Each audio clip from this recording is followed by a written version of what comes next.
Bonjour à tous et bienvenue dans cette nouvelle vidéo des Dessous de l'Histoire. Aujourd'hui je vais vous raconter une histoire courte mais pour le moins intéressante.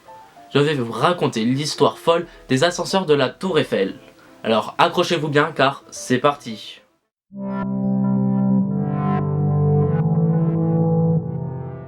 Pour vous raconter cette histoire, il me faut un contexte historique.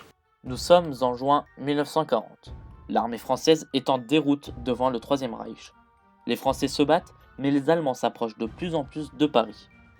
Le 11 juin 1940, le gouvernement français s'enfuit en direction de Bordeaux. Paris est déclarée ville ouverte.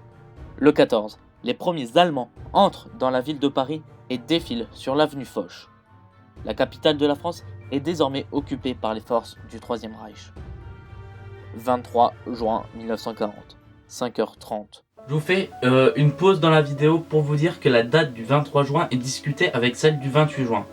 Si on prend le livre de l'architecte d'Hitler, Albert Speer, qui s'intitule « Au cœur du Troisième Reich », il est écrit que 3 jours après l'entrée en vigueur de l'armistice, notre avion se posa de bon matin, vers 5h30 environ, à l'aéroport du Bourget. Or, l'armistice du 22 juin ne rentre en vigueur que le 25, ce qui correspondrait en fait au 28 juin et non au 23.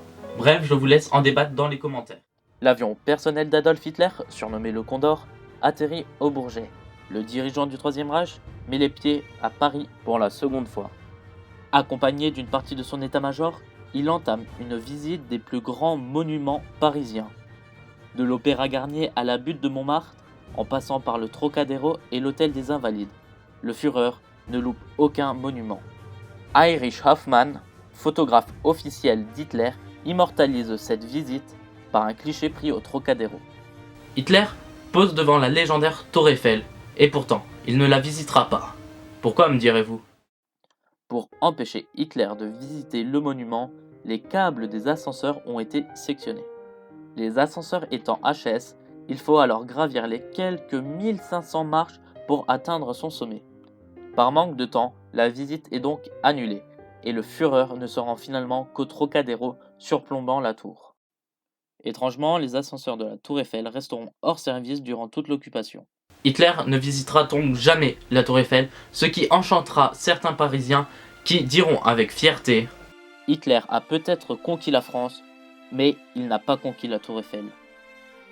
La tour servira ensuite aux Allemands qui y ont installé un poste de télédiffusion au sommet. Elle sera occupée du 14 juin 1940 jusqu'à la libération de Paris par la 2e DB de Leclerc le 15 août 1944. C'est ainsi que se termine cette vidéo. J'espère qu'elle vous aura plu. N'hésitez pas à la partager et à vous abonner. On se retrouve prochainement pour un nouveau morceau d'histoire. C'était les Dessous de l'Histoire. Salut!